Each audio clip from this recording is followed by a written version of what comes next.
ಯಾಕೆ ಯಾಕೆ ಭಯ ಪಡ್ಕೊತಾ ಇದೀಯಾ? ಏನಾಯ್ತು ಹೇಳಲ್ಲ. ಅಕ್ಕ, ಏರಿಗೆಯ ಸಮಯದಲ್ಲಿ ಅದೇನೋ ತೊಂದರೆಯಾಗಿ ನಮ್ಮನ್ನೆಲ್ಲ ಆಗಲಿ ಹೋದಳಕ್ಕ.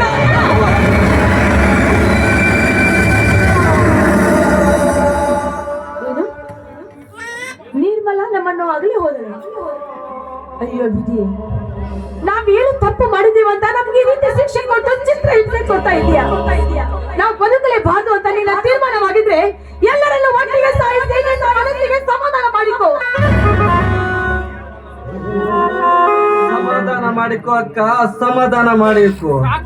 ಆ ಸರಿಯಾಗಿರುವ ನಿನ್ನ ಗಂಡವೇ ತೀರಿ ಹೋದ ಮೇಲೆ ನಿನ್ನನ್ನು ನಿನ್ನ ತಂದೆ ಇಲ್ಲದ ಮಕ್ಕಳನ್ನು ನೋಡಿಕೊಳ್ಳುವುದೇ? ಇನ್ನು ಮುಂದೆ ಈಗ ನನಗಿದ್ದ ಒಬ್ಬ ಹೆಣ್ಣಿದ್ದು ಕೂಡ ಸತ್ತು ಹೋದಳು.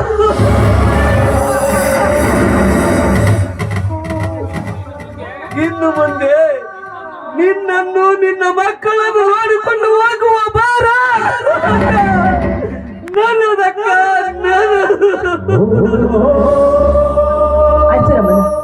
ಹೋಗು, ನಿನ್ನ ಮಗಳನ್ನು ಇದೇ ಮನೆಗೆ ಕರೆದುಕೊಂಡು ಬಾ.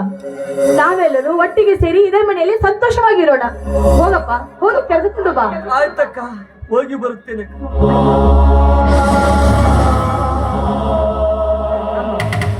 ಮೈಮಾಂಬಿಕೆ, ನನ್ನ ತಮ್ಮ ರಾಮಣ್ಣ ತನ್ನ ಹೆಂಡತಿಯನ್ನು ಕಳೆದುಕೊಂಡು ತುಂಬಾ ಕಷ್ಟಪಡ್ತಾ ಇದ್ದಾನೆ.